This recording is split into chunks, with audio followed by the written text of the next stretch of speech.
নমস্কাৰ সকলোকে মোৰ ইউটিউব চেনেলটোলৈ স্বাগতম জনাইছোঁ। ভৱিষ্যতে শিক্ষানুষ্ঠানত নহ'ব ঠিকাভিত্তিক নিযুক্তি। প্ৰাথমিক মাধ্যমিক পৰ্যায়ৰ শিক্ষক নিযুক্তিৰ বাবেও ওলাব খচৰা। শিক্ষামন্ত্ৰী মহোদয়ৰ ঘোষণা। মহাবিদ্যালয় শিক্ষক কৰ্মচাৰী নিযুক্তিৰ ক্ষেত্ৰত যি বিতৰ্ক চলি আছে সেই সময়তে প্ৰাথমিক আৰু মাধ্যমিক পৰ্যায়তো শিক্ষক নিযুক্তিৰ নতুন নীতি নিয়ম সৃষ্টিৰ কাৰণে শিক্ষা বিভাগে ব্যৱস্থা গ্ৰহণ কৰিছে। মাধ্যমিক পৰ্যায়ত নিযুক্তিৰ বাবে ৰাজ্য চৰকাৰে প্ৰস্তুত কৰা খচৰা প্ৰতিবাদত ৰাজ্যৰ সকলো দল সংগঠন গৱেষক ছাত্ৰ শিক্ষাবিদ বৌদ্ধিক মহল সৰব হৈ থকাৰ সময়ত প্ৰাথমিক আৰু মাধ্যমিক পৰ্যায়তো নিযুক্তিৰ বাবে খচৰা প্ৰস্তুতৰ কথা আজি ঘোষণা কৰে। শিক্ষামন্ত্ৰী ডাক্তৰ ৰণোজ পেগুৱে অহা ৩০ তাৰিখে শিক্ষক সংগঠনসমূহৰ পৰা মতামত ল'ব বুলিও আজি সংবাদ মাধ্যমৰ আগত শিক্ষামন্ত্ৰী ডাক্তৰ পেগুৱে ঘোষণা কৰে। মহাবিদ্যালয়ৰ পৰ্যায়ত শিক্ষক নিযুক্তিৰ পাঠ্যক্ৰমৰ বিষয়ত শিক্ষাৰ্থীৰ পাৰদৰ্শিতা বা গৱেষণাক গুৰুত্ব দিয়াৰ পৰিৱৰ্তে প্ৰশাসনিক পৰীক্ষাৰ পদ্ধতিৰেহে নিযুক্তি দিয়াৰ খচৰা প্ৰস্তুত কৰিছে শিক্ষা বিভাগে।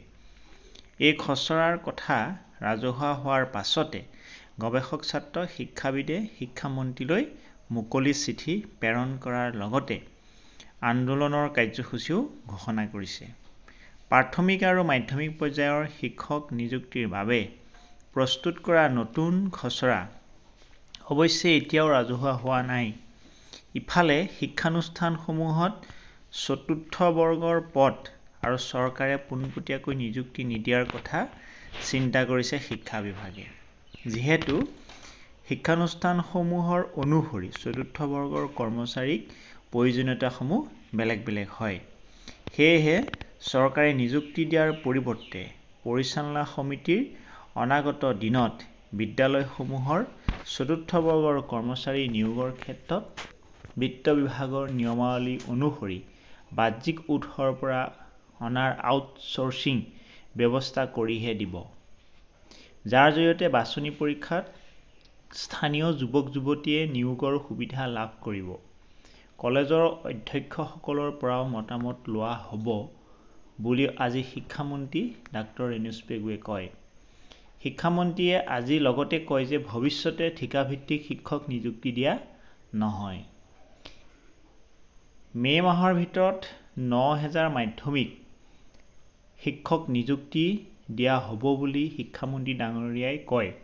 শিক্ষাৰ্থীয়ে যাতে বিনাদ্বিধাই শিক্ষা গ্ৰহণ কৰিব পাৰে তাৰ প্ৰতি লক্ষ্য ৰাখি বিদ্যালয়ৰ শিক্ষা বিভাগৰ অধীনত মুখ্যমন্ত্ৰীৰ বিশেষ আঁচনিৰ অন্তৰ্গত দাৰিদ্ৰ্য সীমাৰেখাৰ তলৰ শিক্ষাৰ্থীসকলৰ নামভৰ্তিৰ ৰেহাই মাচুল আজি DBTৰ জৰিয়তে শিক্ষামন্ত্ৰী ডাঙৰীয়া ৰণোজ পেগুৱে বিদ্যালয়সমূহক আনুষ্ঠানিকভাৱে দিছপুৰত আয়োজিত এক অনুষ্ঠানত প্ৰদান কৰে।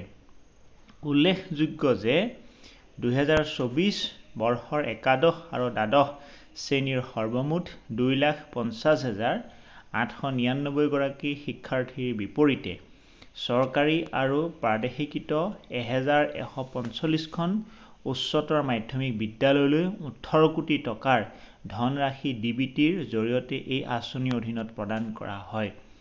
উক্ত অনুষ্ঠানৰ মুখ্য অতিথি হিচাপে অংশগ্ৰহণ কৰা অসম চৰকাৰৰ শিক্ষা আদি বিভাগৰ মন্ত্ৰী ডাক্তৰ পেগুৱে উল্লেখ কৰে যে অসম চৰকাৰে নিৰন্তৰভাৱে প্ৰতিগৰাকী ছাত্ৰ-ছাত্ৰীৰ যাতে দ্বিধাহীনভাৱে গুণগত শিক্ষা গ্ৰহণ কৰিব পাৰে তাৰ প্ৰতি লক্ষ্য ৰাখি শিক্ষা বিভাগে শিক্ষাৰ্থীসকলৰ বাবে বিভিন্ন কাৰ্যসূচী আৰু আঁচনি গ্ৰহণ কৰি আহিছে।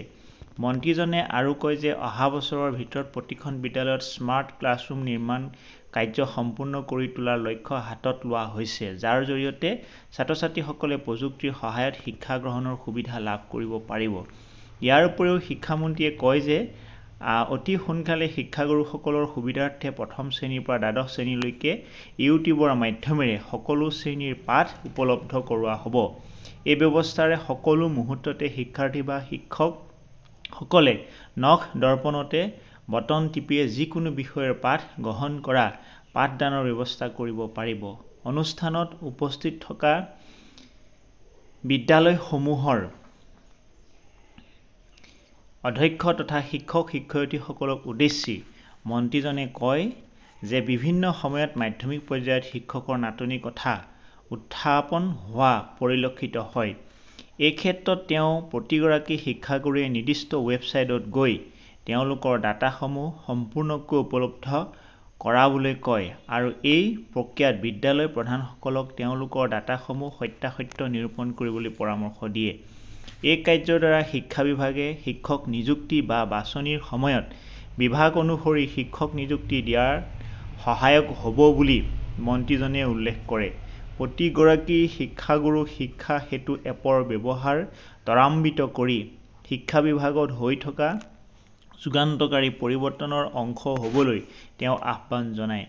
আজিৰ এই অনুষ্ঠানত বিদ্যালয়ৰ শিক্ষা বিভাগৰ সচিব নাৰায়ণ কোঁৱৰ, মাধ্যমিক শিক্ষা বিভাগৰ সঞ্চালক মমতা হোজাই প্ৰমুখ্যে বিভাগীয় বিষয়াসকলক আৰু বিভিন্ন বিদ্যালয়ৰ পৰা অহা শিক্ষক আৰু অধ্যক্ষসকল উপস্থিত থাকে।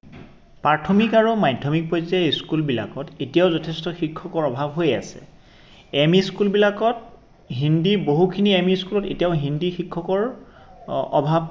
লগতে কিছুমান এম.ই. স্কুলত ছায়েন্স টিচাৰ পোষ্টেই ক্ৰিয়েট নহ'লে, অৰ্থাৎ ছায়েন্স টিচাৰ তাতো অভাৱ হৈ আছে।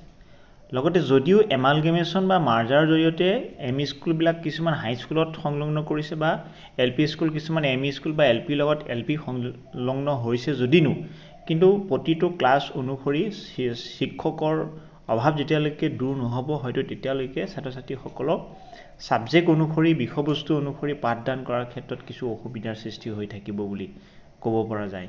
আশা কৰিছোঁ নতুন নিযুক্তি প্ৰক্ৰিয়াৰে প্ৰতিটো ছাবজেক্ট হিন্দী শিক্ষক এজনৰো প্ৰয়োজন এম.ই. স্কুলখনত, ঠিক তেনেধৰণে ছায়েন্স টিচাৰ এজনো এম.ই. স্কুলখনত প্ৰয়োজন আছে।